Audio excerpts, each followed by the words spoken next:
Bonjour à toutes et à tous, bienvenue sur KTV, Kwezi FM, le 106.9 pour ce temps de parole en direct à la radio, à la télévision, sur le live Facebook de KTV, mais également sur l'infokwezi.fr parce qu'on va parler social et de cette fameuse journée qui s'annonce compliquée pour demain en métropole, on le disait en introduction.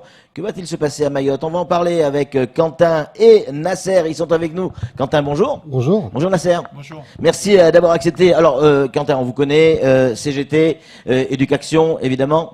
CGTMA et pour l'intersyndicale. Et pour l'intersyndicale bien évidemment. Et puis Nasser pour Solidaire. Surtout pour l'intersyndicale. Et aussi l'intersyndicale, bien sûr. On parle pour tous. Bien sûr.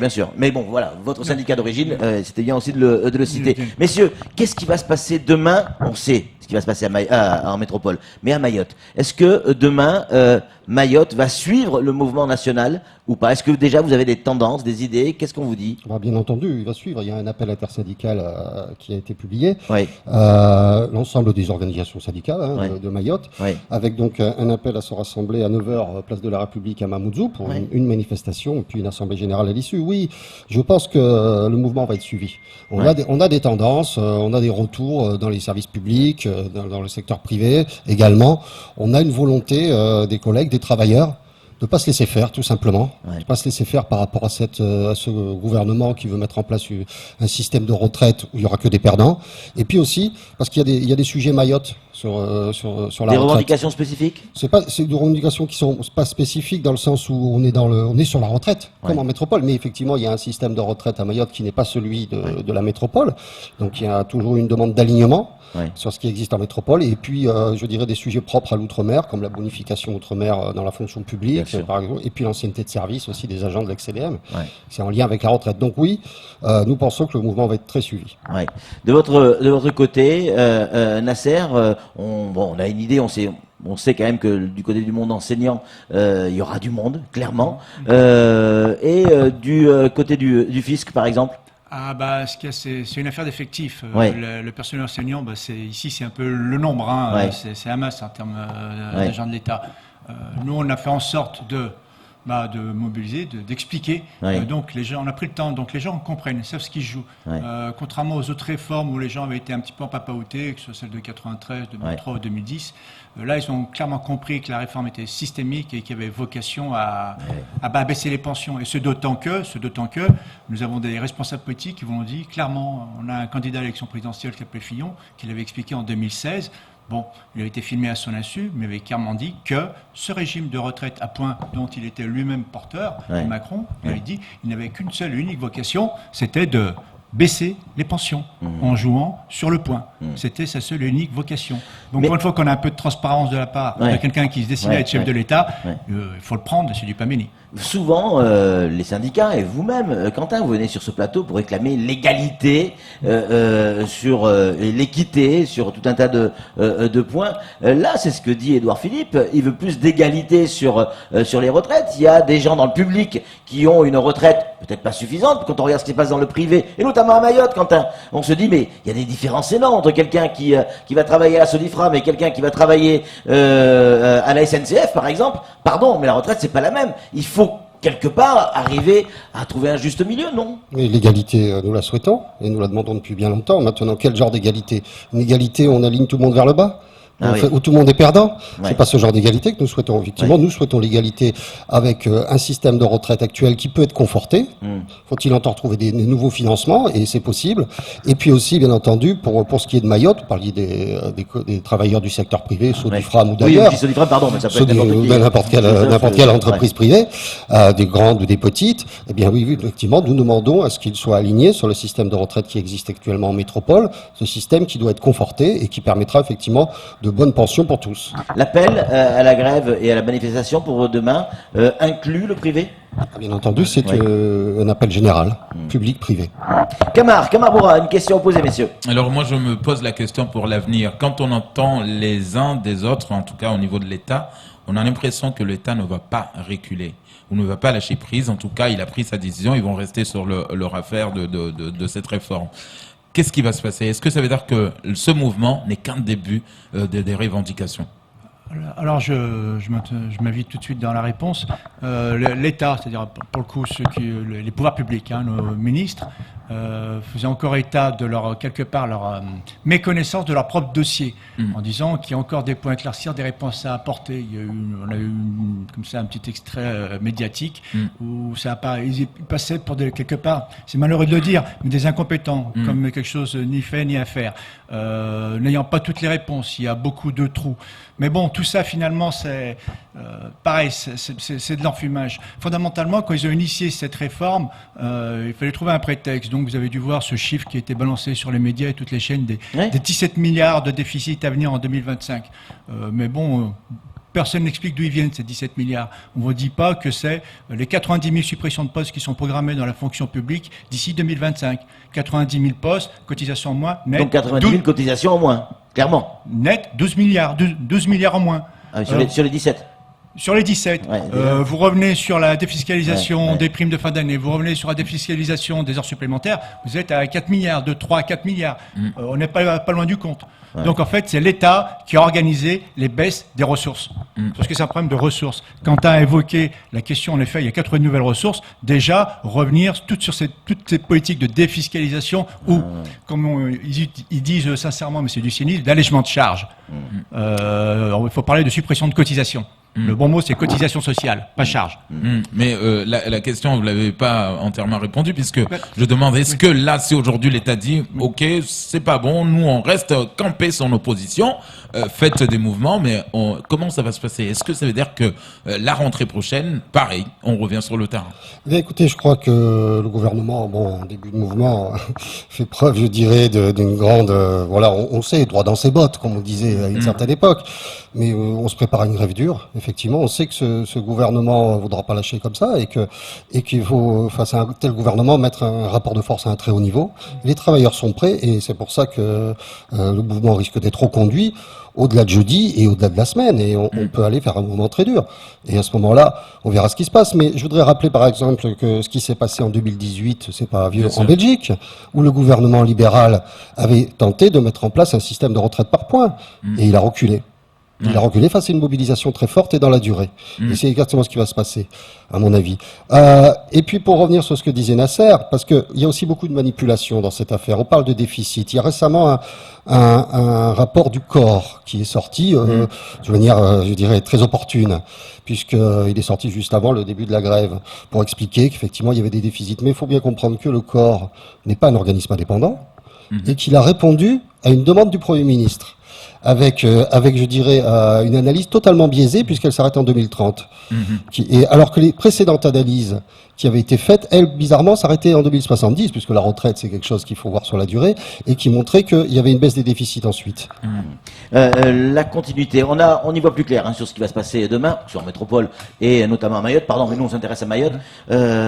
Et après-demain, parce qu'on a vu quand même, on en a parlé tout à l'heure un petit peu sur la terrasse, que il y a beaucoup de préavis de grève qui sont reconductibles. Certains sont même illimités. Ça va donner quoi? Vendredi, lundi, mardi. On a entendu parler d'un appel à la grève lancé également pour mardi en métropole. C'est quoi l'objectif? Le but, c'est de faire reculer. On exige, on demande le retrait unilatéral de ce projet. Oui. Il est néfaste, tout le monde l'a compris, tout le monde le sait. Les pouvoirs publics le savent aussi. Après, c'est idéologique, mais l'idéologie, elle est dans leur camp. C'est pour ça que Quentin soulignait, ils veulent rester droit dans leurs bottes. Il faisait référence à Juppé en 95. À la différence qu'en 95, c'est arrivé de manière inattendue, les salariés n'étaient pas prêts, pas informés. Les médias avaient choisi aussi leur camp à l'époque. Il a fallu retourner l'opinion publique et ça avait pris du temps. Là, l'opinion publique est déjà dans le camp des travailleurs. Les gens sont informés, les syndicats sont mobilisés. On pense déjà à la suite, ce qui n'était pas le cas en 95. Et pour ceux qui ont de la mémoire, souvenez-vous qu'en 95, ça a été bloqué, et pas qu'un peu. Donc là, on a affaire, de mon point de vue, à des irresponsables, un peu idéologues, parce que l'air un peu obtus, ils le font juste parce que, les directives européennes demandent, pour des raisons budgétaires, de serrer la vis. Alors on serre la vis sur plein de champs, et en l'occurrence sur la dépense publique. Et la dépense publique, c'est la dépense sociale, c'est les retraites. Camar, une question. Alors, parlons un peu du fond et de la forme. Le fond et la forme, pourquoi je dis ça? J'ai l'impression qu'aujourd'hui, le durcissement des mouvements a changé de camp. À l'époque, à Mayotte, on disait, quand vous grévez, vous barrez tout, machin, on peut pas circuler, machin. Et là, on voit qu'en France, depuis le mouvement Gilets jaunes, c'est des bavures, c'est des voilà. Donc nous à Mayotte pour l'instant, ça a changé de camp, pourquoi? Parce que quand on fait maintenant nos mouvements, on fait une marche et puis c'est fini, tout le monde rentre à la maison. Là, sur la forme, ça va être quoi? Est-ce qu'on va devant la préfecture et puis à midi, chacun rentre à la maison? Comment ça va se passer? Ça va pas se passer comme ça. Il va y avoir une marche dans Mamoudzou, effectivement, et comme il y aura du monde, je pense, elle risque quand même de perturber beaucoup la circulation, c'est évident. Ensuite, il y aura peut-être effectivement une délégation qui sera reçue à la préfecture, mais c'est pas l'objectif d'aller dans la préfecture. L'objectif, c'est immédiatement après la manifestation, c'est une assemblée générale pour décider de la suite, y compris dès le lendemain. D'accord. C'est-à-dire pour manifester dès le lendemain. À Mayotte, on parle là. Hein. Ah, mais on parle de l'intersyndicale de Mayotte. Hein. C'est-à-dire qu'il pourrait y avoir la suite de la grève vendredi en fonction du nombre, c'est ça? Et peut-être au-delà. Ouais. Et peut-être au-delà. D'accord. Comme je disais sur le fait d'abord, il faut se montrer, il faut se compter. J'allais dire, il faut qu'il y ait le nombre, la multitude, la foule. Et partant de là, beaucoup de choses sont envisageables. Bon, c'est la raison pour laquelle on a programmé donc une assemblée générale après pour envisager les suites. Et dans ces suites, l'alternative, c'est la possible reconduction. Ce qui se passe sur tout le territoire national. Certains pour laquelle elle est déjà actée. Nous, ça reste une alternative. C'est la manière dont on va se compter demain qui dira quelles seront les suites. Une question, elle revient beaucoup cette question sur nos téléphones. Aujourd'hui, un enseignant, ou quelle est la fonction publique on va dire, d'une manière générale, qui part à la retraite aujourd'hui, il a fait toute sa carrière, toute sa vie effectivement dans la fonction publique, il gagne combien? La retraite, combien? Alors, il faut regarder au cas par cas quand même parce que toutes les carrières sont pas les mêmes, effectivement. Il y a des gens qui rentrent tard et des gens qui rentrent tôt, mais aujourd'hui, un enseignant, par exemple, qui a fait une carrière complète, qui partirait donc avec sans décote, il va se retrouver avec une retraite autour de 2200, 2300 euros. Voilà. D'accord. Avec le système Macron, s'il se met en place, ça peut aller jusqu'à 600 euros en moins. Ah oui, c'est pas rien. Non, c'est pas rien. Il a même été comptabilisé jusqu'à 1000 euros. Voire plus pour certaines catégories. Ah oui, là on vit plus de la même manière. Non, c'est plus la même chose et je pense que les collègues l'ont bien compris. Et lorsqu'on parle de grève, ils font aussi la différence entre le mouvement aujourd'hui et puis l'enjeu, c'est-à-dire ce qu'ils peuvent perdre plus tard. Hier, les policiers sur ce même plateau, à votre place, nous expliquaient que il va y avoir des départs à la retraite très rapides si jamais le système devait se mettre en place, c'est-à-dire dès 2020, il y a des gens qui vont partir plus vite que prévu pour garder ce qu'ils ont aujourd'hui, et donc on allait se retrouver face à un problème, c'est que on n'a pas le temps de former ou de recruter plus de gens ou autant de gens qui vont partir à la retraite. Est-ce que vous, dans vos mondes à vous, il y a le même problème? Il y a ce risque effectivement parce que en plus si déjà qu'il y a une pénurie, il y a une pénurie, mais on sait en plus que le gouvernement au niveau national souhaite supprimer des postes dans la fonction publique. Donc il faudra former des nouvelles personnes, mais peut-être même qu'elles ne seront pas remplacées, tout simplement les personnes qui partent en retraite. Après, effectivement, il va y avoir peut-être une volonté de certains de sortir avant le cyclone. Ouais, parce que pour certains, c'est plus intéressant. Mais attention, moi je dis aux collègues, et ils le savent maintenant, que ceux qui pensent passer entre les gouttes, avant même le système universel par points que veut mettre en place le gouvernement, il a déjà annoncé une réforme paramétrique pour l'actuel système, où ça pourrait remonter jusqu'à la génération 1959. Donc des gens qui ont 60 ans aujourd'hui et qui risqueraient d'avoir 2 ans de plus avant de prendre leur retraite. Ah oui. Donc il y aurait un espèce d'effet rétroactif quelque part. En quelque sorte. Mais j'ai l'impression, je dirais, le marché de départ n'est pas respecté. Est-ce que les têtes de liste pardon pour l'expression, mais de vos syndicats ont pu commencer véritablement à négocier, discuter? Ce que je veux dire par là, est-ce que on peut imaginer une sortie de crise? Est-ce qu'on a le droit d'y croire? La seule sortie de crise possible, c'est le retrait. J'expliquais ça moi à une petite fille de 10 ans pour lui expliquer à travers entre guillemets le cercle, un plateau de fromage, comment on organisait la misère de demain, parce que c'est ça dont il s'agit. On va fabriquer les pauvres de demain avec le système universel. Le but, c'est de maintenir la part que représentent les retraites sur la richesse nationale produite, et il s'agit de ne pas l'augmenter. 13,5, 13,8, 14 maximum. Mais eux, les retraités, on sait ce qu'il en est si on regarde les structures par âge qui eux vont aller crescendo. Bien sûr. Donc mécaniquement, si on maintient le taux de 14 avec un nombre qui monte, mécaniquement, il va bien falloir baisser les pensions. C'est tout. C'est pas plus compliqué que ça. C'est de la plomberie. Vous fermez des robinets, vous en ouvrez d'autres, vous faites dériver. Ils font pas autre chose. Bon, en même temps, l'argent ne tombe pas du ciel non plus. L'argent des retraites, on le sait tous, c'est nos cotisations. C'est clairement. Oui, mais les cotisations qu'on nous a enlevées, qu'on a supprimées, c'est pour ça que je revenais sur ces pertes, ces suppressions d'emplois prévues dans le fameux 17 milliards. C'est sur 17 milliards, vous avez 12 milliards qui vont correspondre à ces 90 000, 100 000 personnes dont on a prévu la non-réintérêt ou non-remplacement jusqu'en 2025. C'est pour ça que, en fait, et ça, Quentin le signalait sur ce rapport du corps qui est une commande. Qu'une commande, bon, en gros, on a une mauvaise pilule à faire passer à la population, mais il nous faut un argument. Cet argument, on va le fabriquer. Qui va le fabriquer? Le corps. Avec aujourd'hui, d'ailleurs, leurs enquêtes sont remises en question parce que tout ça est très aléatoire. Et puis surtout, en prenant les chiffres du gouvernement. Le gouvernement annonce 100 000 suppressions d'emplois. Très bien, ils prennent ça et ils projettent. Et ils font leur calcul à partir de ça. C'est en ça que la baisse des ressources est organisée par les pouvoirs publics. Notre système de retraite, s'il n'est pas à l'équilibre en 2025, c'est parce que ça a été organisé. Maintenant, je voudrais quand même avoir rappelé pour mémoire, il y en a qui ont parlé de 95 tout à l'heure, mais on peut parler de la période 97-2002. C'est-à-dire le fait d'acter une réforme de retraite telle qu'ils l'envisagent, ça veut dire que dans leur petite tête d'œuf, ils actent le fait que nos chômeurs resteront des chômeurs. Bien sûr. Parce que pour peu que, on va dire que 4%, veut dire 50% des gens qui soient sans emploi aujourd'hui trouvent un emploi demain, et toutes vos caisses sont à l'équilibre. Rappelez-vous ce qui s'est passé entre 97 et 2002 durant la gouvernance Jospin. On a parlé de trou de sécurité sociale, non. Toutes les caisses étaient ouvertes. Pourquoi on avait créé 1,5 million d'emplois? Ce qui est triste et cynique, c'est à travers cette réforme, le non-dit, c'est on acte une société de chômage de masse pour demain et pour l'avenir. Inquiétez-vous. Oui, on s'inquiète, Nasser, on s'inquiète. D'autant que quand on regarde la situation à Mayotte et on regarde les derniers chiffres, si on regarde les derniers chiffres INSEE, il y a de quoi s'inquiéter là.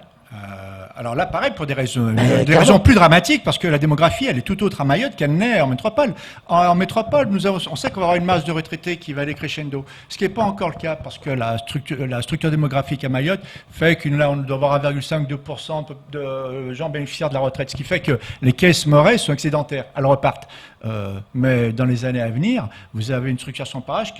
On avait déjà abordé la question par rapport aux structures publiques qu'il n'y a pas à Mayotte. On a une population qui va arriver en masse, qui va être jeune et qui l'est déjà.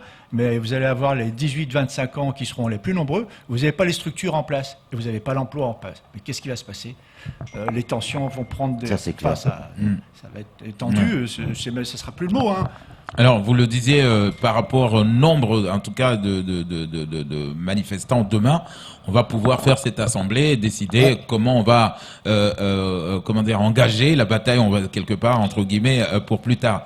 Là, nous sommes presque dans cette période de fête de fin d'année. Est-ce que finalement le planning serait qu'on fasse grève, qu'on fasse pression jusqu'à avant juste le Noël et le réveillon pour la nouvelle année? Et puis on revient l'année prochaine. Écoutez, de toute façon, je vais vous dire, les organisations syndicales, elles appellent à la grève. Elles fournissent un outil. Dans la fonction publique, par exemple, elles déposent des préavis. Mais après, ce sont les travailleurs, ce sont les salariés qui vont décider. Et on verra jeudi, lors de l'AG, ce qui va se passer et comment ça va se reconduire. Mais ce que vous êtes en train de dire, effectivement, une prolongation jusqu'aux vacances, mais c'est possible si les travailleurs le souhaitent. Nous, on est juste des porte-voix, finalement. On a bien compris. Quentin, merci beaucoup. Nasser, merci beaucoup d'être venu sur ce plateau. On y voit plus clair sur ce problème de retraite. On va voir comment ça va être suivi à Mayotte. Est-ce que c'est le début de quelque chose ou la fin d'autre chose? On verra ça demain matin. En tout cas, c'est tout pour ce temps de parole. Tout de suite, la suite de nos programmes.